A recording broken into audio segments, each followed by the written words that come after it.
मेरा नाम श्वेता है। मैं मम्मी पापा की सबसे छोटी, सबसे लाडली और शायद सबसे ज़्यादा बदमाश भी थी। सब कहते थे कि मैं घर में नहीं किसी महल में पैदा हुई हूँ। भाइयों की आंख का तारा, माँ का सुकून और पापा का गुरूर। लेकिन ये सब सुनकर मुझे कभी भी घमंड नहीं हुआ। मैं हमेशा शुक्रगुजार रही, अपनी पढ़ाई में व्यस्त, साधारण मिजाज और नरम दिल। मेरे बचपन की हर याद में खुशबू बसी है। सुबह स्कूल, दोपहर में माँ के साथ किचन में खाने की बातें और शाम को छत पर चाय के साथ हंसी मजाक। मेरे पापा अक्सर कहते थे, श्वेता तुम मेरे ख्वाब हो। और मैं हंसकर कहती, पापा मैं ख्वाब नहीं हकीकत हूँ। सब हंसते, लेकिन उनकी आंखों की नमी में एक अजीब सा डर भी झलकता था, जैसे वो वक्त को रोक लेना चाहते हो। ग्रेजुएशन पूरा होते ही रिश्तों की कतार लगने लगी। मैं चुपचाप हर बात सुनती, हर रिश्ता ध्यान से देखती, क्योंकि मैं सिर्फ एक अच्छे पति नहीं, एक अच्छे परिवार की भी चाहत रखती थी। फिर एक दिन माँ ने तस्वीर दिखाई। दुबई में बिजनेस करने वाला लड़का है, अकेला भाई, माँ और दो बहनें। सबने कहा नसीब वाला है जो इतनी छोटी उम्र में इतनी तरक्की कर ली। मेरी सहेलियां बोली, श्वेता किस्मत है तुम्हारी, बस दुबई की सैर करना मत भूलना। लेकिन मैं खामोश थी। तस्वीर देखकर दिल में एक अजीब सी हलचल होने लगी। ना हाँ ना ना, बस चुपचाप सोचती रही। मैंने कहा, माँ क्या लड़का मुझे जानता है? माँ ने मुस्कुराकर कहा, अभी नहीं लेकिन जान लेगा। तुम्हारी खूबसूरती और तुम्हारी बातें उसका दिल जीत लेंगी। शादी की बात तय हो गई। लड़के का नाम प्रणव था। वो खुद आ नहीं सका, लेकिन वीडियो कॉल पर बात की। उसकी आवाज में विश्वास था, चेहरे पर नरमी। उसने कहा, मेरी माँ ने आपको पसंद किया है तो बस मेरे लिए भी यही काफी है। मैं हल्की मुस्कुराहट के साथ सर झुका लिया। शायद उसकी वो बात मेरे लिए किस्मत की लकीर बन गई थी। शादी की तैयारियां धूमधाम से हुई। सहेलियों ने कहा, श्वेता तुम तो दुल्हन नहीं कोई परी लग रही हो। इतना कुछ नया होने वाला था, लेकिन मैं अंदर से घबरा रही थी। नया घर, नई रस्में, नए रिश्ते। पापा ने विदाई के वक्त मेरा हाथ पकड़ा और धीरे से कहा, बेटी तुम रोशनी हो, जहां भी जाओगी उजाला ही करोगी, बस खुद को मत खोना। शादी के बाद सब कुछ नए अंदाज में शुरू हुआ। रस्में जैसे तैसे खत्म हुई तो असली जिंदगी की परतें खुलने लगीं। सुबह की चाय से रात के बर्तन तक सब कुछ जैसे मेरे ही जिम्मे था। माँ कहती थी, शुरू शुरू में काम ही औरतों को घर में जगह दिलवाता है। शायद इसीलिए मैं बिना कुछ कहे सब कुछ चुपचाप करती गई। न थकान की शिकायत, न कोई शिकवा शिकायत, बस यही इच्छा कि सबका दिल जीत लूं। सुबह 5 बजे उठकर नाश्ता तैयार करती। सास को कम मीठी चाय पसंद थी, नंदों को बिना दूध वाली, और खुद प्रणम को चाय के बिना नाश्ता अधूरा लगता था। मैं सबके शौक का ख्याल रखती, मगर फिर भी अक्सर सुनने को मिलता, चाय कुछ अच्छी नहीं बनी, पराठे ज्यादा ही कड़क बने थे।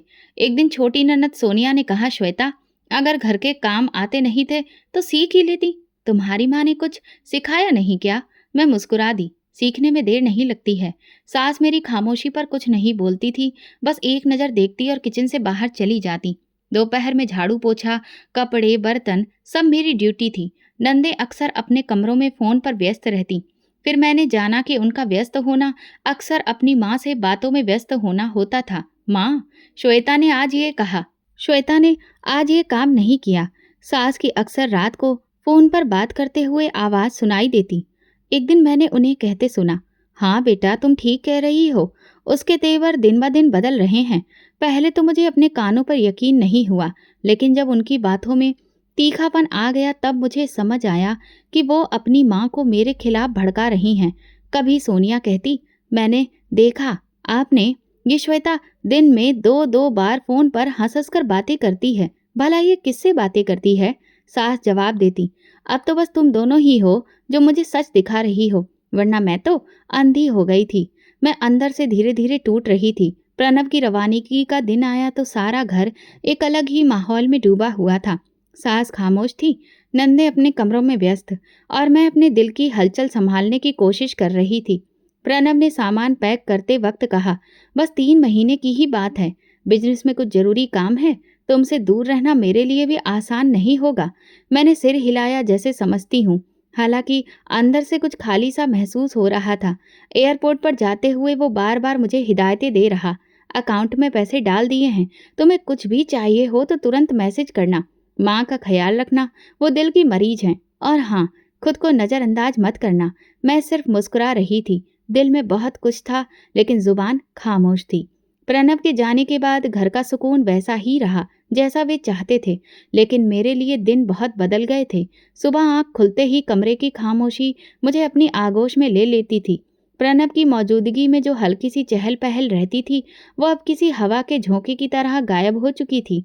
सास अभी किचन के मामलों में ज़्यादा दखल अंदाजी करती थी। अब प्रणव नहीं है तो जो मैं कहूँगी बस वही होगा। ये जुमला अक्सर सुनने को मिलता था। पैसे वक्त पर आते रहे, जितना मांगती अकाउंट में मिल जाता। मैं किचन में नई कटलरी मंगवाती, बेडरूम में अच्छे पर्दे लगवाती, सहेलियों के साथ जाकर अच्छे ब्रांड के कपड़े खरीद लाती। बाहर की चीजें खूबसूरती में इजाफा कर रही थी, लेकिन अंदर एक खालीपन लगातार फैलता जा रहा था। एक शाम सोनिया आई। भाभी, खूब शॉपिंग हो रही है। लगता है भाई साहब खूब दिल खोलकर पैसे भेज रहे हैं। मैंने धीरे से कहा, जी, जो चाहिए होता है प्रणव दे देते हैं।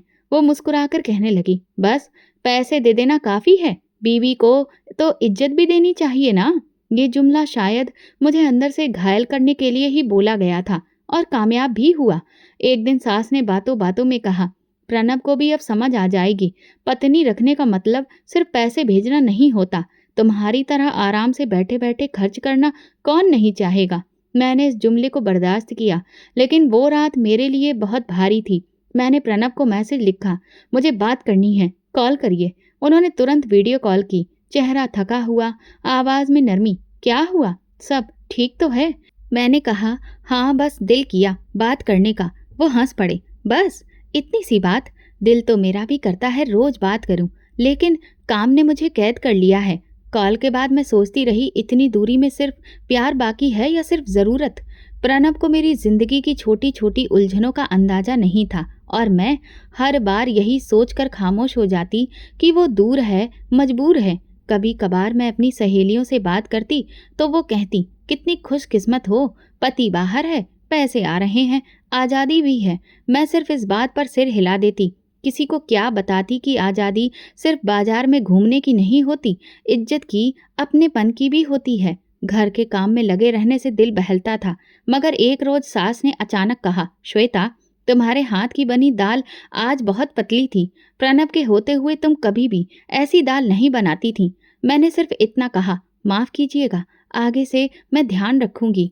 रात को मैंने प्रणव को कॉल किया, प्रणव, क्या कभी ऐसा हो सकता है कि तुम हमेशा के लिए यहीं आ जाओ? वो चौंक गए। श्वेता, ये बात अभी क्यों कह रही हो? अभी तो बिजनेस सेट हो रहा है, सब कुछ तुम्हारे लिए ही तो कर रहा हूं मैं। मैंने बात बदल दी, लेकिन मेरे सवाल ने खुद मुझे ही हैरान कर दिया। शायद मैं थक चुकी थी ये जताने से कि सब कुछ मेरे लिए हो रहा है, मगर मेरे बिना। कुछ दिन बाद नंदों के कुछ रिश्तेदार घर में आए। सबके बीच मेरी हैसियत सिर्फ एक नौकरानी के जैसी थी। सास ने एक मेहमान को चाय पेश करते हुए कहा, ये हमारी बहू है, मेरा बेटा दुबई में है, प्रणव, उसकी पत्नी हर काम कर लेती है, बस दिल थोड़ा छोटा है। सब हंस पड़े, लेकिन मेरे अंदर कुछ चटक गया था। एक दिन मैंने आईने में खुद को देखा, कपड़ों, जेवरों और महंगी चीजों में लिपटी हुई ये खामोश औरत, जिसकी बातों का अब कोई वजन नहीं रह गया था। सोचने लगी, क्या मेरी जिंदगी में सुकून है, या फिर ये सिर्फ एक सजा हुआ दुख है? अब प्रणव की बातों में भी वो पुरानी गर्मजोशी नहीं रही थी। एक दिन उन्होंने कहा, तुम कुछ बदल गई हो, पहले जैसी बात नहीं रही। मैंने मन में कहा, तुम भी तो पहले जैसे नहीं रहे, अब सिर्फ पैसे भेजने वाले रह गए हो, जानने वाले नहीं। फिर भी मैं खामोश थी, क्योंकि मैं प्रणव को खोना नहीं चाहती थी, लेकिन घर में अपनी इज्जत की तलाश में मैं हर दिन हार रही थी। जिंदगी जैसे एक दायरे में घूमने लगी थी। प्रणव अब भी दुबई में थे, पैसे वक्त पर आते थे, और मैं अब खामोशी से घर का निजाम चला रही थी। लेकिन उस खामोशी में भी कुछ आवाजें थीं जो सिर्फ मैं सुनती थी। वो बातें, वो नजरें, वो इशारे, जिनमें अब अपनेपन की जगह कुछ और था। दोनों नंदें शादीशुदा थीं, सोनिया दूसरे शहर में और शालिनी अपने पति के साथ विदेश में। लेकिन उनकी गैर मौजूदगी भी मेरे लिए सुकून का कारण नहीं बनी। हर दूसरे दिन किसी न किसी बहाने उनका फोन आ जाता। सास मोबाइल कान से लगाती और 1.5 घंटे बात करती। बाद में उनकी दी हुई राय घर में लागू होती। एक दिन सुबह सुबह सास ने कहा, श्वेता, आज दोपहर को खाने में कुछ हल्का सा बनाना। सोनिया कह रही थी कि तुम हर वक्त भारी खाना बनाती हो, माँ के लिए ये ठीक नहीं है। मैं चौंक गई। वो यहाँ है भी नहीं तो जानती कैसे है? सास ने नजरें चुराई। फोन पर बात हुई थी, मैंने बताया था।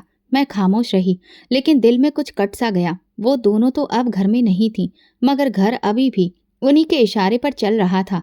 अक्सर शालिनी वीडियो कॉल पर अपने पति के साथ होती और माँ से बात करती। माँ, प्रणब की कमाई का हिस्सा रखना। अगर बहू के हाथ कमाई लग गई तो सारा पैसा फैशन पर उड़ा देगी। एक दिन सास को दवा लेने शहर जाना था। मैंने कहा, माँ जी आप रुकिए, मैं खुद ले आऊंगी। वो तुरंत बोली, नहीं, शालिनी ने कहा है कि तुमसे बाहर के काम ना करवाऊं, तबीयत खराब हो जाएगी। मैंने तल्खी से पूछा, क्या मैं बीमार हूँ या बस फिर जिम्मेदारी नहीं समझी जाती? वो खामोश रही और कुछ देर बाद अपने कमरे में चली गई। मुझे यकीन हो गया कि वो मेरे हर कदम की जानकारी अपनी बेटियों को देती हैं और बेटियां उन्हें ये सिखाती हैं कि मुझे कैसे नियंत्रित रखना है। एक दिन प्रणब ने वीडियो कॉल की। मैंने पूछा, क्या शालिनी और सोनिया ने तुमसे कभी पैसे मांगे हैं? वो चौंक कर बोले, नहीं। क्यों? मैंने बात बदल दी। बस यूं ही पूछा, लेकिन मैं अब शक से भर चुकी थी। कुछ दिन पहले मैंने सास के कमरे में एक लिफाफा देखा था जिस पर विदेश का पता था। अनजाने में लिफाफा खोल लिया। अंदर विदेशी मुद्रा के नोट थे। उसी दिन पहली बार मेरे दिल में ख्याल आया, प्रणब की कमाई सिर्फ मेरे लिए नहीं, सास के जरिए नंदों तक भी जा रही है। एक दिन जब प्रणब ने बताया कि उन्होंने पैसे भेजे हैं ताकि मैं अपनी ज़रूरतें पूरी कर सकूं, तो मैंने सादगी से पूछा, ये पैसे सिर्फ मेरे लिए थे ना? प्रणब ने कहा, हाँ, मैंने माँ से कहा था कि तुम्हें दे दें, जो चाहिए हो तुम उनसे ले लेना। मैंने सिर हिला दिया। लेकिन उसी दिन सास ने एक नया मोबाइल मंगाया था और किचन में बोली, अब शालिनी के मैसेज अच्छे से पढ़ा करूंगी। मेरे अंदर जैसे धुआं भर गया। अब हर छोटी चीज में मुझे शक नजर आने लगा। एक दिन मैंने सास से कहा, प्रणब ने जो पैसे भेजे क्या उसमें से कुछ मुझे दे सकती हैं? मुझे बिल देना है। वो बोली, बाकी दिनों के लिए भी तो संभालना है ना, जरूरत हो तो बताओ, मैं तुम्हें वो चीज खरीद कर दे दूंगी। ये सुनकर पहली बार मुझे एहसास हुआ, मैं इस घर में पत्नी कम और मेहमान ज्यादा हूँ। पति की कमाई भी मेरे अधिकार में नहीं थी। बस इजाजत के बिना किसी भी चीज पर सवाल न करूं तभी सुकून है। किचन में शालिनी की कॉल चल रही थी। सास स्पीकर पर बोल रही थी, हाँ बेटा, सब कुछ ठीक है।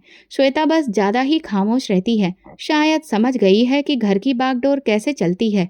शालिनी बोली, बस माँ, तुम अपना हाथ मजबूत रखो। भाई की कमाई की हकदार तुम हो, तुम ही को सब संभालना है। मुझे लगा जैसे किसी ने मेरे कानों में तेजाब भर दिया हो। वो लम्हा था जब दिल का नरम हिस्सा भी सख्त हो गया।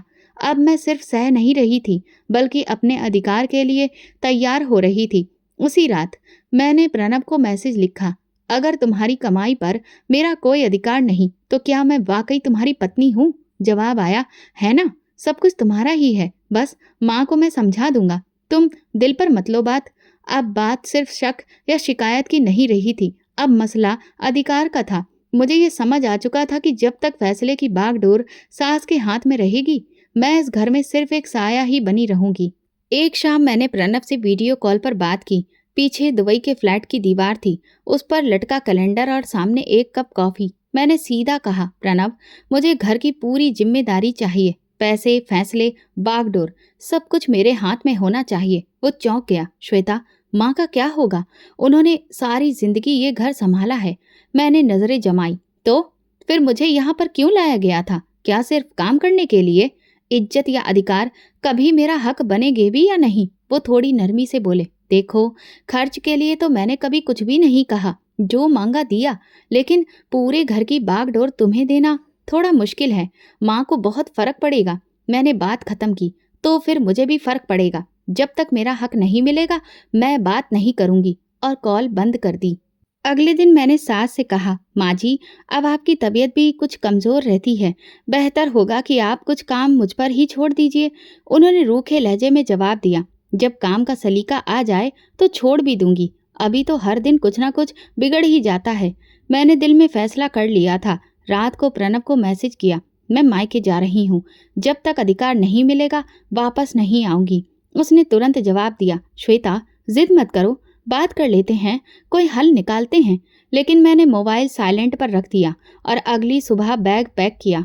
सास के कमरे की तरफ से गुजरी तो उन्होंने किनारे की नज़रों से देखा। कहाँ जा रही हो? मैंने कहा, अपने घर। वो बोली, ये भी तुम्हारा ही घर है, बस फर्क इतना है कि यहाँ तुम्हारी मर्जी नहीं चलती। मैं कुछ कहे बिना निकल गई। मायके पहुंची भी तो माँ की हालत किसी को भी नहीं बताई। बस इतना कहा कि थोड़ा वक्त चाहिए। माँ ने सिर पर हाथ रखकर कहा, जितना चाहिए ले लो। प्रणव ने कई बार कॉल की मगर मैंने नहीं उठाया। 4 दिन बाद उसने एक लंबा मैसेज भेजा, तुम जानती हो मैं दुबई में अकेला हूँ। मेरे लिए सब कुछ आसान नहीं है। और फिर तुम इस तरह नाराज होकर चली जाओगी, ये मैंने नहीं सोचा था। फिर एक और मैसेज आया, मैं रोज सोचता हूँ क्या सच में तुम्हें वो सब नहीं मिला जो तुम्हारा हक था, या तुम्हें सिर्फ अधिकार की ही तलाश थी। मैंने जवाब दिया, प्रणव मुझे सिर्फ अधिकार नहीं भरोसा भी चाहिए था, जो तुमने कभी दिया ही नहीं। उसी रात देर तक सोचती रही, क्या मैं वाकई हद से ज्यादा बढ़ गई हूँ, या फिर वो हद सिर्फ मेरे लिए ही रखी गई थी जिससे आगे जाना मेरी हिम्मत थी। कुछ दिनों बाद सोनिया की कॉल आई, भाभी माँ बहुत परेशान हैं, रोज रोती हैं, कहती हैं श्वेता के बिना घर सूना लगता है। मैंने कहा, अगर इतनी ही कमी महसूस होती है तो कभी अधिकार देने की हिम्मत भी दिखाएं। सिर्फ काम लेने से रिश्ता नहीं बनता। सोनिया खामोश हो गई। अगली शाम प्रणव ने फिर से कॉल की। इस बार मैंने उठा लिया। वो धीरे से बोला, अगर मैं माँ से बात करूं और वो मान जाएं तो क्या तुम वापस आ जाओगी? मैंने कहा, बात सिर्फ मानने की नहीं, अधिकार की है। फैसला तुम्हें करना है। 2 दिन बाद एक गाड़ी मायके के दरवाजे पर आकर रुकी। दरवाज़ा खुला तो सामने सास थी। उनके हाथ में प्रणव की चिट्ठी थी। ये प्रणव ने तुम्हारे लिए भेजी है। कहता है अगर तुम मान जाओ तो श्वेता को ले आओ। और मैं मान गई हूँ। मैं हैरानी से देखने लगी। मैंने पूछा, आप मान गई? वो बोली, उम्र हो गई है अब, न हिम्मत है न शिकायत। अगर तुम चाहती हो कि घर तुम्हारे हाथ में हो तो संभालो। बस एक बात याद रखना, जो अधिकार मांग रही हो वो सिर्फ अधिकार नहीं, एक बोझ भी होता है। मैंने वापसी का बैग तो बांध लिया, लेकिन दिल में अब भी अजीब सी उलझन थी। गाड़ी में खामोशी थी, रास्ते बदलते जा रहे थे और मेरे ख्याल भी। घर का दरवाज़ा खुला तो माहौल कुछ बदला बदला सा लगा। सास ने दरवाज़ा मेरे लिए खोला था और मैं एक ऐसी हैसियत से घर में दाखिल हुई थी जो मुझे पहले कभी भी नहीं मिली थी। अब किचन, फ्रिज, अलमारियाँ, सब कुछ मेरे फैसलों पर था। यहाँ तक कि नौकरानी को दी जाने वाली हिदायतें भी मैं ही देती थी। प्रणव ने अगली कॉल पर कहा, माँ ने तुम्हें सब कुछ सौंप दिया है, अब तुम्हारी मर्जी चलेगी। खुश हो? मैंने हल्के से मुस्कुराकर कहा, खुशी धीरे धीरे महसूस होगी, अभी तो आदत हो रही है। पहले दिन ही मैंने घर की तस्वीर बदलवा दी, नए पर्दे लगवाए, टीवी लॉन्ज में नई लाइट लगवाई। नौकरानी को कहा, अब हर रोज सब कुछ साफ हो, हर चीज अपनी जगह पर होनी चाहिए। सास अब अपने कमरे तक ही सीमित हो चुकी थी। वो मुझे कुछ नहीं कहती थी, सिर्फ इतना बोलती थी, चाय पीनी है, और मैं कभी हाँ तो कभी ना में जवाब दे देती थी। 2 हफ्ते मैंने सिर्फ घर को नए सांचे में ढालने में बिता दिए। पति को हर चीज की तस्वीर भेजती। वो हंसते हुए कहता, अरे वाह, तुमने तो घर को होटल बना दिया है। मैंने पहली बार जब बाजार जाकर अपनी पसंद से शॉपिंग की, सिर्फ ज़रूरत के लिए नहीं, अब शौक के लिए भी। महंगे ब्रांड के नए जूते, महंगा परफ्यूम, और ये सब मैंने पहली बार बिना इजाज़त के खरीदा था। कुछ दिन बाद 2 पुरानी सहेलियां घर आईं।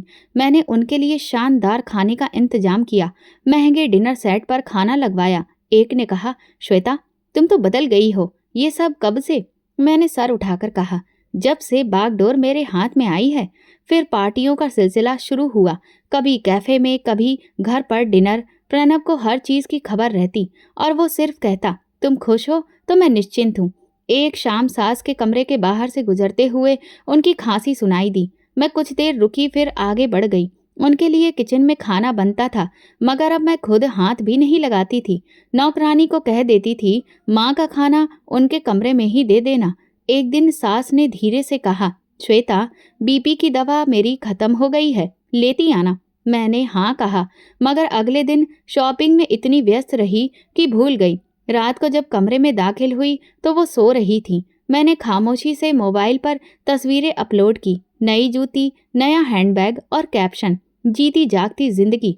प्रणव को हर बार एक नई फरमाइश भेजती, वो ड्रेस, वो घड़ी, वो वॉलपेपर, वो फ्लोर लैंप, और वो बस कहता, ले लो, बस खुश रहो। अब घर की पुरानी खामोशी, नरम बातचीत और सलीके की कोई परवाह नहीं रह गई थी। सास अक्सर कमरे से बाहर आकर कुछ कहना चाहती थी, मगर मेरे तेवर देखकर लौट जाती। एक दिन मैंने कहा, माँ जी अब आप तो आराम करिए, ये सब मेरी जिम्मेदारी है, आपको कुछ भी पूछने की जरूरत नहीं है। उन्होंने कुछ लम्हे मुझे देखा, फिर कहा, ठीक है, मैं तो पहले ही आज़ाद हो चुकी हूँ। शायद वो जुमला उनकी तरफ से था, लेकिन मेरे लिए एक संकेत था कि अब कुछ भी उनसे वापस नहीं लिया जाएगा। दोपहर को मैं ब्यूटी पार्लर से फेशियल करवा कर लौटी तो प्रणव की वीडियो कॉल आई। वो मुस्कुरा रहा था। तुम अब बिल्कुल अलग लगती हो। मैंने कहा, यही तो चाहिए था ना तुम्हें, एक ऐसी पत्नी जो दुनिया के हिसाब से चले। वो कुछ पल खामोश रहा, फिर बोला, बस अपना ख्याल रखो। अब मैं वो श्वेता नहीं रही थी जिसे किसी से इजाज़त लेनी पड़ती थी। मैं अपनी मर्जी की ज़िंदगी जीने लगी थी।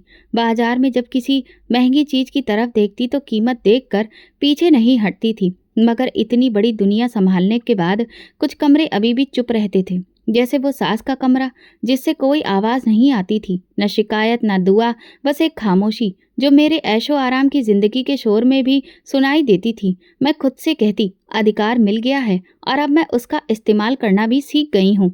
अब कोई मेरा मकसद मुझसे नहीं छीन सकता। मगर दिल के एक कोने में एक सवाल भी था जिसे मैं खुद से भी छुपाती थी। क्या सच में ये अधिकार, ये कंट्रोल मेरी जीत है या फिर बस एक और तमाशा? जवाब मेरे पास नहीं था और शायद अब मैं जानना भी नहीं चाहती थी। सास ने पहली बार धीरे से कहा, श्वेता, बीपी की दवा खत्म हो गई है, शाम को ले आना। बाजार जा रही हो तो? मैंने सर हिलाया, ठीक है, याद आ गया तो ले आऊंगी। ये सब उसी वक्त की बात है जब मेरी व्यस्तता अपने चरम पर थी। पार्लर की अपॉइंटमेंट, नई लॉन्च पार्टी का निमंत्रण, फैशन इवेंट की तैयारी, सास की दवा अब मेरी लिस्ट की में सबसे नीचे आ चुकी थी। दोपहर को मैं अपनी दूसरी फ्रेंड निशा के साथ मार्केट गई। एक नया ब्रांड लॉन्च हुआ था, उसी की ग्रैंड ओपनिंग थी। फोन पर प्रणव की कॉल आई, कुछ चाहिए हो तो बता देना, मैं कल कुछ चीजें इंडिया भेज रहा हूँ। मैंने जवाब दिया, एक नया फोन देख रही हूँ, भेज दो। शाम को जब वापस आई तो सास कमरे में लेटी हुई थी, खामोश। मैंने दरवाजा खोला, वो थोड़ा सा उठकर बोली, दवाई? मैंने लापरवाही से कहा, नहीं लाई, भूल गई, कल ले आऊंगी। अगली सुबह मैं तैयार हो रही थी कि नौकरानी भागती हुई आई, मैडम जी, माँ जी को कुछ हो गया है। वो बोल नहीं रही हैं, हाथ पांव भी उनके हरकत नहीं कर रहे हैं। मैं कमरे में गई तो सास का शरीर बेजान सा पड़ा हुआ था। आंखें खुली थी मगर जुबान लड़खड़ा रही थी। घबराकर एम्बुलेंस बुलाई। अस्पताल पहुंचे तो डॉक्टर ने फाइल बंद करते हुए कहा, इन्हें पैरालाइसिस का अटैक आया है, बीपी काफी हाई था, दवा बंद हो गई होगी। मेरे अंदर कुछ लम्हों के लिए खालीपन सा छा गया। प्रणव को जानकारी दी। उसने सिर्फ इतना कहा, मैं इमरजेंसी टिकट बुक करवा रहा हूँ, कुछ दिनों में ही आ जाऊंगा। सास को अस्पताल में 2 दिन रखने के बाद घर वापस भेज दिया गया। डॉक्टर ने कहा, अब पूरी तरह से आराम चाहिए, रोजाना की फिजियोथेरेपी, वक्त पर दवाई और एक इंसान जो लगातार उनका ख्याल रखे। ये जुमला मेरे लिए बोझ से कम नहीं था। मैं कमरे में खामोश बैठी सास को देख रही थी। वो बिल्कुल बेबस थी, खाने के लिए दूसरों पर निर्भर। वॉशरूम तक जाना भी अब उनके लिए खुद से मुमकिन नहीं रहा था। 2 दिन तक मैंने खुद उनके साथ बैठकर सब कुछ किया, खाना खिलाया, दवाई दी, वॉशरूम लेकर गई। लेकिन तीसरे दिन से मुझे ये सब बोझ महसूस होने लगा। पार्टी का इनविटेशन आया, निशा का मैसेज आया, श्वेता, देर मत करना, तुम्हारे बिना मजा ही नहीं आता। मैंने दिल में कहा, बस आधे घंटे की बात है, माँ जी सो रही हैं, नौकरानी भी है, और मैं निकल गई। वापसी पर नौकरानी घबराई हुई थी। माँ जी ने 2 बार पानी मांगा, फिर खामोश हो गई। कमरे में गई तो सास बेबस सी छत की तरफ देख रही थी। पास जाकर कान में पूछा, कुछ चाहिए? उनकी जुबान हल्की सी भी नहीं हिली। मैंने उन्हें थोड़ा सा पानी पिलाया, मगर उनकी आंखों में जो बेबसी थी वो मुझे दिखाई नहीं देती थी। अगले दिन फिजियोथेरेपिस्ट आया। मैंने पूछा, रोज आना है क्या? खर्चा काफी है। वो कहने लगा, अगर रोजाना नहीं करवाया तो शरीर और भी ज्यादा अकड़ जाएगा। ये उम्र और हालात दोनों ही गंभीर हैं। मैंने एक बार फिर दिल में हिसाब किताब किया। प्रणव को मैसेज लिखा, रोज फिजियोथेरेपी महंगी पड़ेगी। जवाब आया, जो जरूरी है वो करवाओ, मैं हर हफ्ते पैसे भेज दूंगा। लेकिन खर्चे से ज्यादा मसला सास को व्हीलचेयर पर बाथरूम ले जाना, खाना वक्त पर देना, कपड़े बदलवाने का था। ये सब कुछ मेरे फैशन लाइफ की राह में रुकावट बनने लगा था। 2 दिन बाद एक इवेंट था। मैंने पहले ही नौकरानी को हिदायत दी थी, अगर माजी उठें तो पानी दे देना, मैं बस कुछ देर में वापस आ जाऊंगी। इवेंट से वापसी पर गेट खोला तो कमरे में सास चीख रही थी, वॉशरूम, श्वेता। मैंने गुस्से से कहा, अभी पानी दिया था ना, 2 मिनट के लिए सुकून भी नहीं है। वो बस भगवान का नाम ले रही थी। मेरा सब्र अब जवाब दे गया था। एक लम्हे के लिए वो मुझे मरीज नहीं, एक रुकावट लगने लगी थी। मैंने गुस्से से कहा, सारा दिन बस तुम्हारे लिए बाथरूम बाथरूम, मेरी भी कोई जिंदगी है या नहीं? वो रो रही थी, कुछ कह नहीं पा रही थी, सिर्फ आंखों से एक सवाल था जो मैं समझना नहीं चाहती थी। अब मैं उनसे बात कम करने लगी। नौकरानी उनकी देखभाल करती, मैं सिर्फ निगरानी करती। एक रात कमरे से आई चीख सुनकर मैं दौड़ी। बिस्तर पर सांस गिर चुकी थी, शायद हाथ बढ़ाकर पानी लेना चाह रही थी। संतुलन बिगड़ गया। मैंने उन्हें दोबारा बिस्तर पर लिटाया और सोचा, ये सब आखिर कब तक? कब तक मैं इनकी नर्स बनी रहूंगी? अब वो सिर्फ एक बीमार मरीज नहीं, मेरे आराम, आज़ादी और जिंदगी के बीच में एक बहुत बड़ी रुकावट बन गई थी। एक दिन मैंने सुबह नाश्ता बनाकर नौकरानी को दिया और कहा, उनके कमरे में दे आना, मुझे कॉल करनी है। कुछ देर बाद सास की आवाज आई, श्वेता, पानी। मैंने तेज आवाज में कहा, अभी तो पिलाया है, हर थोड़ी देर बाद शोर क्यों करती हो? वो फिर बोली, प्यास, बहुत प्यास लगी है। मैं गुस्से में उठी, किचन से गिलास भरा और जोर से उनके करीब जाकर कहा, ये लो, जितना पानी पीना है पी लो, हर 2 मिनट बाद आवाज मत दो। उन्होंने कांपते हाथों से गिलास पकड़ने की कोशिश की, मगर हाथ कांप रहे थे। पानी उनके चेहरे पर गिरने लगा। वो सिसक पड़ी, मगर मैं पलटकर कमरे में चली गई।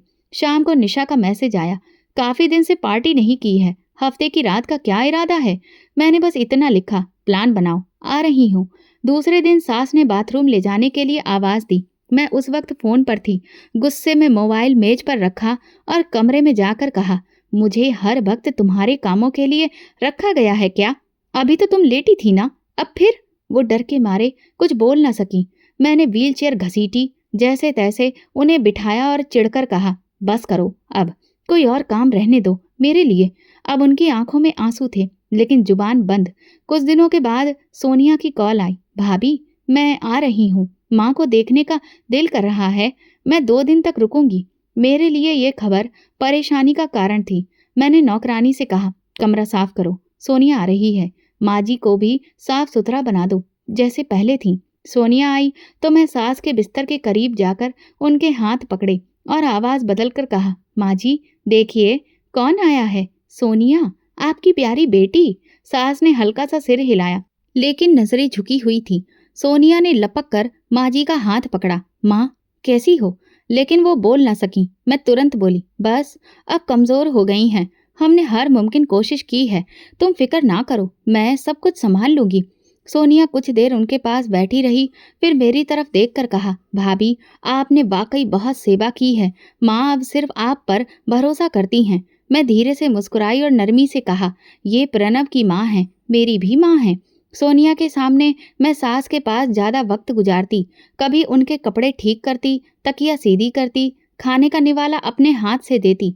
वो सब चुपचाप सहती रहीं, जैसे कुछ कहना ही भूल गई हों। रात के वक्त जब सोनिया कमरे में सोने गई, मैं सास के पास गई और धीरे से बोली, अब कुछ भी बोलने की जरूरत नहीं है, अगर जुबान खोली तो सब कुछ खत्म कर दूंगी, समझ गई?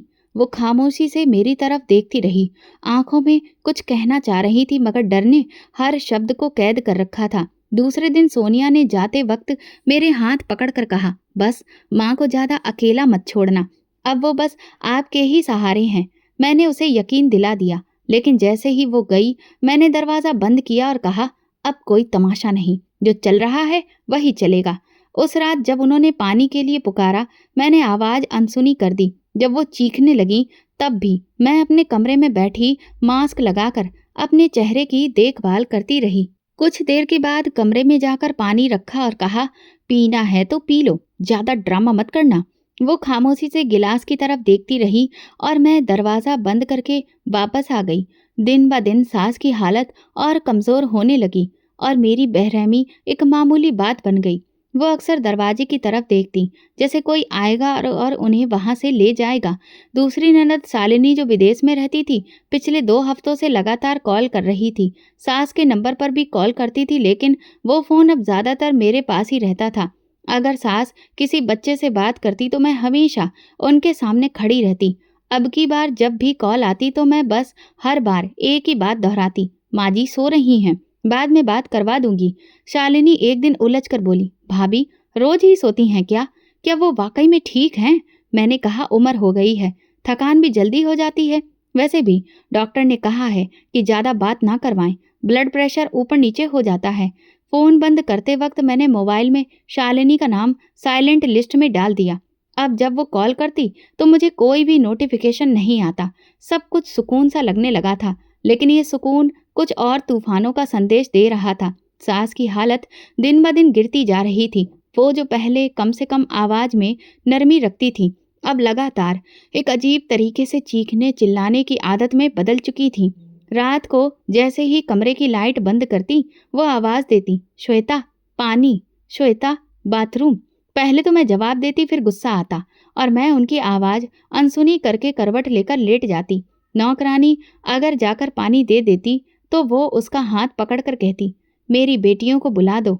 एक रात नौकरानी मेरे पास आई, मैडम जी, बहुत बार बार वो शोर कर रही हैं, लगता है कि जैसे उनका दम घुट रहा है या फिर कुछ और बात है। मैंने धीरे से कहा, ड्रामा करती है, कोई दिक्कत नहीं है, उनका तो बस पुराना रोना है। नौकरानी चुप हो गई, लेकिन कुछ लम्हों के बाद सास की चीखें और भी ज्यादा तेज हो गईं। कोई है? मुझे ले जाओ, मुझे नहीं रहना यहाँ। मैं गुस्से में उठी, कमरे में जाकर उनके पास गई। खामोश हो जाओ, मैं तुम्हारी कोई नौकरानी नहीं हूँ जो हर वक्त तुम्हारी आवाजें सुनती रहूं। प्रणब बाहर है, मैं ये सब अकेले नहीं कर सकती। वो कुछ बोल नहीं सकी, सिर्फ आंखें फाड़ फाड़ कर देखती रही। अगले दिन मैंने उनकी व्हीलचेयर बंद करवा दी। अब ये बार बार उठने का झंझट नहीं, जो है बिस्तर पर ही रहेगा। नौकरानी ने धीरे से कहा, मैडम जी, डॉक्टर ने कहा था कि इन्हें हरकत में रखना जरूरी है। मैंने थूक कर जवाब दिया, डॉक्टर ने तो ये भी कहा था कि मैं उनकी बेटी हूँ। दिन में 2 बार खाना, दवाई, बस इतना ही उनका शेड्यूल रह गया था। फिजियोथेरेपी अब महीने में बस 1 बार ही होती और शालिनी की कॉल, अब मैं खुद ही मोबाइल बंद रखती। एक दिन प्रणब की कॉल आई, श्वेता, शालिनी बहुत परेशान है, कह रही थी कि माँ की आवाज़ तक सुनने को नहीं दी जा रही है, कोई दिक्कत तो नहीं है? मैंने तुरंत जवाब दिया, नहीं, बस बहुत कमज़ोर हो गई हैं, खुद से कुछ बोल ही नहीं पाती। जब तुम आओगे तो खुद देख लेना। उसी रात जब मैं पार्टी में जाने के लिए तैयार हो रही थी, सास ने दोबारा से आवाज़ लगानी शुरू कर दी, वॉशरूम, वॉशरूम। मैं लिपस्टिक हाथ में लिए आईने में खुद को देख रही थी। फिर वॉशरूम से एक चादर निकाल कर उनके बिस्तर पर रख दी। ये रही चादर, बिस्तर खराब मत करना, मैं फ्री होने के बाद साफ करवा दूंगी। वो खामोश हो गई, आंखें बंद कर लीं। पार्टी में मैं देर तक रही, सहेलियों के साथ खूब तस्वीरें खिंचवाईं, सोशल मीडिया पर अपलोड की, कैप्शन लगाया, जिंदगी को जियो, रोक को नहीं। वापसी पर नौकरानी दरवाजे पर मिली, मैडम जी, माँ जी का मुंह सूजा हुआ है, लगता है कि कुछ हुआ है। जब मैं कमरे में गई तो वो लेटी हुई थी, कुछ बोल नहीं पा रही थी। मैंने डॉक्टर को बुलाने की बजाय पहले प्रणब को मैसेज किया, माँ जी का हाल कुछ अजीब सा है, शायद कुछ और बुरा ना हो जाए। जवाब आया, क्या मतलब? अभी कॉल करो। लेकिन मैंने कॉल नहीं की। मुझे सास की खामोशी में सुकून सा महसूस होने लगा था, जैसे कोई बोझ थक कर चुप हो गया हो। सुबह ही तो उन्होंने खुद से कुछ खाने से इनकार कर दिया था।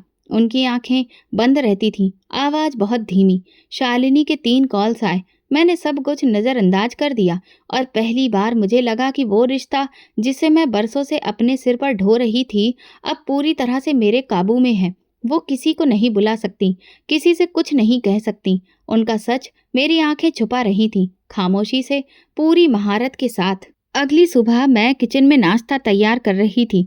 मेरा मोबाइल टेबल पर बज रहा था। शालिनी की कॉल थी। मैंने देखा और बिना उठाए साइलेंट पर कर दिया। नौकरानी ने आकर बताया, मैडम जी, माँ जी ने बिस्तर खराब कर दिया है। शायद उठने के लिए आवाज़ दे रही थी, लेकिन आपने सुना नहीं। मैं तेजी से सास के कमरे में गई। दरवाज़ा खोलते ही एक बदबू का झोंका आया। बिस्तर भीग चुका था। वो आंखें बंद किए चुपचाप लेटी थी, चेहरे पर शर्मिंदगी और आंखों में बेबसी थी। मेरी बर्दाश्त का पैमाना अब भर चुका था। इतना भी नहीं हो सकता कि थोड़ा इंतजार कर लेती? अब तो कुछ शर्म करनी चाहिए तुम्हें। क्या मैं दिन रात तुम्हारे पीछे ही लगी रहूं? वो दर्द से करा रही थी, लेकिन मैं रुकी नहीं। बिस्तर पर पड़ा हुआ गीला हिस्सा मुझे जहर लग रहा था। नौकरानी दरवाजे पर खड़ी थी। मैं घूर कर उसे देखने लगी। क्या देख रही हो? साफ करो ये सब। नौकरानी झिझक गई। मैडम जी, पहले अम्मा जी को तो उठा लीजिए। मैंने कहा, हटाओ, पहले बिस्तर बदलवा रही हूँ। उनके पूरे वजूद से लग रहा था जैसे वो खुद से ही माफ़ी मांग रही हूँ। वो कुछ बोल नहीं पा रही थी, सिर्फ आंखों से आंसू बह रहे थे। मैंने उनका हाथ झटक कर खींचा, उन्हें एक तरफ किया और बिस्तर पर नया कवर डलवाया, साथ ही एक प्लास्टिक शीट डलवाई। आइंदा के लिए मैं बार-बार बिस्तर नहीं बदलवाऊंगी। नौकरानी चुपचाप काम में लगी रही। मैं बाहर आई और दरवाज़ा बंद कर दिया। कमरे में जाकर आईने के सामने खड़ी हुई। मेरी सांस तेज थी, बाल बिखरे हुए, गुस्से की झलक चेहरे पर साफ थी। मैंने अलमारी से 2 जोड़ी कपड़े निकाले और रखते हुए मन में बस एक ही सोच चल रही थी, बस अब बहुत हो गया। अब मैं एक दिन भी यहाँ नहीं रह सकती। प्रणव को मैसेज लिखा, मैं कुछ दिनों के लिए मायके जा रही हूँ। तुम वापस आ रहे हो तो माँ जी का ख्याल रखना। कॉल आई, मैंने उठाई नहीं। शालिनी ने भी कॉल की, फिर वीडियो मैसेज भेजा। भाभी, माँ की हालत कैसी है? मैं बहुत परेशान हूँ। मैंने कुछ भी जवाब नहीं दिया, बस अपना बैग बंद किया, फाइलें चेक की, सारे पहचान पत्र, एटीएम कार्ड वगैरह रख लिए। दिल में एक ख्याल पल रहा था, कुछ दिनों तक अगर कोई उन्हें देखने वाला ना हो, कोई खिलाने पिलाने वाला ना हो, तो शायद कुदरत खुद ही इनका फैसला कर दे। फिर ये बोझ भी नहीं रहेगा और ये डर भी नहीं कि उनका सच कभी सामने आ जाएगा। गेट बंद करते हुए मैंने एक लम्हे को सास के कमरे की तरफ देखा। उनकी आवाज आई, श्वेता, कहाँ जा रही हो? मैं रुक गई। दरवाजे की दरार से देखा, वो बड़ी मुश्किल से उठने की कोशिश कर रही थी। उनकी आंखों में एक थका हारा सा सवाल था। मैंने एक पल को नजरें मिलाई, फिर पलटकर दरवाजा बंद कर दिया। दरवाजे पर ताला लगाया, सीढ़ियां उतरी, रिक्शा मंगवाया और सीधा मायके के लिए रवाना हो गई। रास्ते में निशा का मैसेज आया, कहाँ गायब हो? अगले वीकेंड का डिनर प्लान कर रहे हैं। मैंने जवाब दिया, बस थोड़ी देर में फ्री होकर बात करती हूँ। रिक्शा जब मायके के दरवाजे पर रुका तो मैंने चैन की सांस ली। दिल ने जैसे कहा, कुछ दिन की बात है, सब कुछ खुद ही खत्म हो जाएगा। दिमाग में एक अजीब सा ख्याल मुझे कचोट रहा था, अगर वो मर जाए तो शायद सब कुछ आसान हो जाए। फिर कोई सवाल नहीं, कोई हिसाब नहीं। मैं जानती थी ये सोच गलत है, लेकिन अब मुझे कोई फर्क भी नहीं पड़ता था। और यही वो लम्हा था जब मैं हकीकत से पूरी तरह अंधी हो चुकी थी। मायके में गुजरे 3 दिन ऐसे थे जैसे कि मैं किसी कैद से निकलकर आज़ाद हुई कोई परिंदा हूँ। सुबह की नींद, अपनी मर्जी का खाना, कोई आवाज़ नहीं, कोई पुकार नहीं। मोबाइल बंद रखा हुआ था। प्रणव की कॉल्स भी मैंने ब्लॉक कर दी थी। सिर्फ निशा से बात हो रही थी, जो रोज शाम की पार्टियों का हाल बताती और अगले वीकेंड की तैयारी का कहती। चौथे दिन माँ ने पूछा, तू वापस कब जा रही है? मैंने कहा, बस 1-2 दिन में, और थोड़ा आराम कर लूं फिर निकलती हूँ। असल में मैं इंतजार कर रही थी खामोशी से वक्त गुजारने का, ताकि जब वापस जाऊं तो वो आवाज, वो जिस्म, वो बोझ बाकी ना रहे। 5वें दिन दोपहर के वक्त मैंने वापसी का फैसला किया। टैक्सी ली और सीधा ससुराल रवाना हो गई। रास्ते में दिल में एक अजीब सा सुकून था, जैसे किसी बड़े बोझ से निजात पाने का वक्त करीब आ चुका हो। घर के सामने पहुंची तो दरवाजा कुछ अजीब सा लग रहा था। मैंने आगे बढ़कर ताला खोलना चाहा, लेकिन देखा कि ताला तो वहां था ही नहीं। कुंडी हिलाई, दरवाजा तुरंत खुल गया। अंदर कदम रखते ही एक अजीब सी खुशबू नाक में आई, गुलाब के फूल, अगरबत्ती और कुछ ऐसा जो इस घर में पहले कभी महसूस ही नहीं हुआ था। लॉन्च के दरवाजे पर पहुंची तो मंजर ही बदल चुका था। सोफे पर खूबसूरत लहंगे में एक दुल्हन बैठी थी। उसके पास प्रणव बैठा हुआ था, चेहरे पर संजीदगी और आंखों में खतरनाक सुकून। सामने सास का बिस्तर खाली था, सिर्फ वहां पर कंबल तय किए हुए रखे थे, जैसे वहां कभी कोई था ही नहीं। मेरी सांस रुक गई, आंखें खुली की खुली रह गईं। ये क्या? मैंने बड़ी मुश्किल से पूछा। प्रणव उठा, कदमों की आवाज मेरे दिल पर लगने लगी। वो मेरे सामने आकर खड़ा हो गया। आखिर आ ही गई। मैं खामोश खड़ी रह गई। हाथ की पकड़ बैग पर और ज्यादा मजबूत हो गई। प्रणव ने एक नजर दुल्हन पर डाली, फिर मेरी तरफ देखकर बोला, मिलो, ये पूजा है, मेरी पत्नी। मेरी जुबान जैसे बेजान हो गई। कुछ बोलना चाहा लेकिन बोल नहीं पाई। प्रणव का लहजा बड़ा ठंडा था।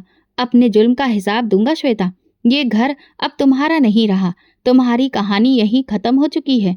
मैंने कदम पीछे खींचे जैसे जमीन खिसक गई हो। क्या मतलब?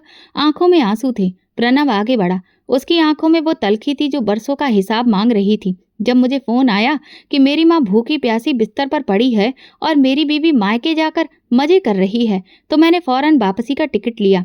वापस पहुंचा और अपनी माँ को उस हालत में देखा जिसे मैं शब्दों में बयान नहीं कर सकता। मेरी पलकें झपकने लगी, शरीर कांपने लगा। मैं जानता था तुम्हें बर्दाश्त नहीं, लेकिन तुम इस हद तक जा चुकी हो, ये कभी सोचा नहीं था। प्रणव की आवाज बुलंद हो गई। तुमने उस औरत को, जो मेरे बाप के बाद मेरे लिए सब कुछ थी, उसे दुत्कारा, तरसाया, मारा। मेरे होंठ कांपे। मैं थकी हुई थी, अकेली। तो तुम बोलती, मदद मांगती, किसी को जानकारी देती। वो चिल्लाया, लेकिन तुमने क्या किया? दरवाजा बंद करके चली गई, इस उम्मीद में कि वो मर जाएंगी। मेरी आंखों में नमी उभर आई, मगर प्रणव की आंखों में सिर्फ फैसला था। और मैंने फिर फैसला कर लिया, श्वेता। वो औरत जो मेरी माँ को मरने के लिए छोड़ दे, वो मेरी पत्नी नहीं हो सकती। मैं पीछे हटकर दीवार का सहारा ली। प्रणव, एक मौका, सिर्फ एक मौका। उसने कागज मेरी तरफ फेंका। ये है तुम्हारा तलाक का नोटिस। पूरे होश और हवास में मैं तुम्हें अभी और इसी वक्त तलाक देता हूँ। मेरे हाथों से बैग छूटकर गिर गया। पीछे सोफे पर बैठी नई दुल्हन पूजा चुपचाप सारा नजारा देख रही थी। वो कोई अजनबी नहीं थी, मैंने उसे पहले भी देखा था। प्रणव की पहली मंगेतर, जिससे किसी वजह से उसका रिश्ता टूट गया था। प्रणव ने मेरी तरफ देखा। तुमने मेरा भरोसा तोड़ा है, मेरी माँ की सांसें उखाड़ दी। तुम्हारे लिए अब इस घर में कोई जगह नहीं है, श्वेता। उसने वो कागज दिया और बस, मेरा और उसका रिश्ता खत्म हो गया। मेरे कदमों के नीचे की जमीन वाकई में खिसक चुकी थी और पहली बार मुझे ये समझ आया कि जो अंजाम मैं दूसरों के लिए सोच रही थी, असल में वो मेरे लिए लिखा जा चुका था। जब मैं घर से निकली तो दरवाजा धम्म से मेरे पीछे बंद हुआ। अचानक से सब कुछ सुनाई देना बंद हो गया था। न बाहर की आवाज, न अंदर की, सिर्फ अपने कदमों की आवाज सुनाई दे रही थी, जो मुझे कहीं भी नहीं ले जा रही थी। गली सुनसान थी। दोपहर का वक्त था, धूप तेज थी। वहां सिर्फ मेरे लिए मेरा साया ही बचा था, वो साया जिसे मैं खुद पैदा कर चुकी थी और जो अब मेरे साथ जुड़ चुका था। रिक्शा लिया, मायके पहुंची। माँ ने दरवाजा खोला, मेरा चेहरा देखा और एक लम्हा खामोश रही। क्या हो गया, श्वेता? उन्होंने सवाल नहीं किया, बस एक थका हुआ जुमला कहा। मैं बिना कुछ कहे अंदर चली गई, बैग जमीन पर रखा और सोफे पर बैठ गई। कुछ बोलने की हिम्मत नहीं थी और जो बोलना था वो शब्दों में समा नहीं पा रहा था। कुछ देर बाद भाई आया। आंखों में सवाल थे, लेकिन जुबान पर खंजर रखे थे। तलाक हो गया? मैंने धीरे से सिर हिलाया। और वो माँ जिसे तुमने बिस्तर पर छोड़ा था? मेरी खामोशी ही जवाब थी। घर में अब वो जगह नहीं रही थी जो कभी मेरी थी। माँ का चेहरा खामोश मगर ठंडा था। भाई मुझसे नजर नहीं मिला रहा था। भाभी रोजाना नाश्ता चुपचाप मेरे कमरे के बाहर रख जाती थी और वापस पलट जाती थी, जैसे कि मैं अब एक बोझ बन चुकी थी जिसे किसी ने मजबूरी में कबूल तो किया मगर अपनाया नहीं। एक हफ्ता गुजर चुका था। प्रणव का भेजा हुआ तलाकनामा कानूनी शक्ल ले चुका था। किसी ने उसे रोकने की कोशिश नहीं की। सोनिया और शालिनी ने भी एक बार मैसेज करके लिखा, जो किया वो तुम्हारे ही हाथों बोया था। अब शिकायत नहीं, सिर्फ खामोशी है।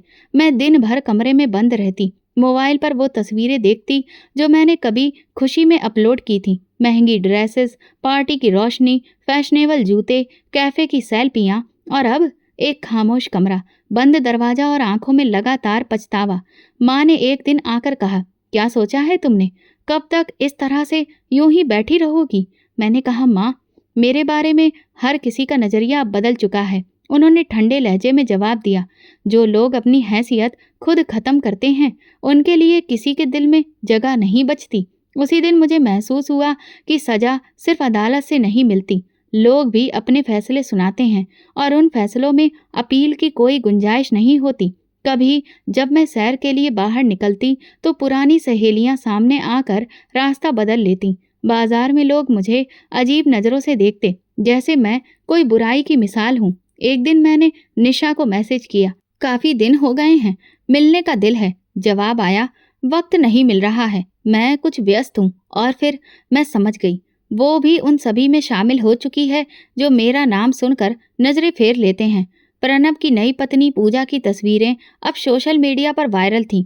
प्रणव के साथ हंसती मुस्कुराती, सास के साथ तस्वीरें, हाथ में चाय का कप, माथे पर चमकता सा दुपट्टा और एक कैप्शन, अपनों को अपनों की तरह रखें, वही असली अपना होता है। मैं देर तक वो तस्वीर देखती रही, न हंसी न जलन, बस एक एहसास था जो दिल के अंदर कह रहा था, ये वो जगह थी जो कभी तुम्हारी थी, लेकिन तुमने संभालने की बजाय बिगाड़ दी। कमरे की दीवार पर लगी हुई घड़ी चलती रहती है, लेकिन वक्त जैसे रुक गया है।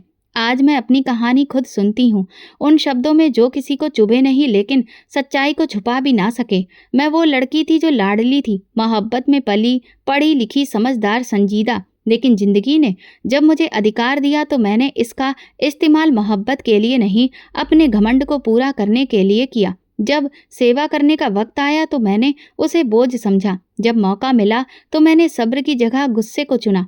और जब सब कुछ मेरे हाथ से निकल गया, तब जाना कि जो खो दिया वो कभी वापस नहीं आता। आज मैं मायके के कमरे में बंद हूँ। ना कोई पूछता है, ना कोई सुनता है। सिर्फ दीवारें हैं और मेरी अपनी आवाज़ें। और जब मैं खुद को आईने में देखती हूँ तो सिर्फ एक बात सुनाई देती है, शायद वाकई में वो थी जो रिश्तों में अधिकार पाने पर अपनी इंसानियत भी भूल जाए। और फिर ऐसे लोग अकेलेपन का शिकार होते हैं। तो दोस्तों, अगर आपको हमारी कहानी पसंद आई हो तो कमेंट करके ज़रूर बताएं। वीडियो को लाइक करें और ज़्यादा से ज़्यादा शेयर करें। अगर आप चैनल पर नए हैं तो सब्सक्राइब ज़रूर करें और नोटिफिकेशन बेल दबाएं ताकि अगली अपडेट सबसे पहले आपको मिले। धन्यवाद।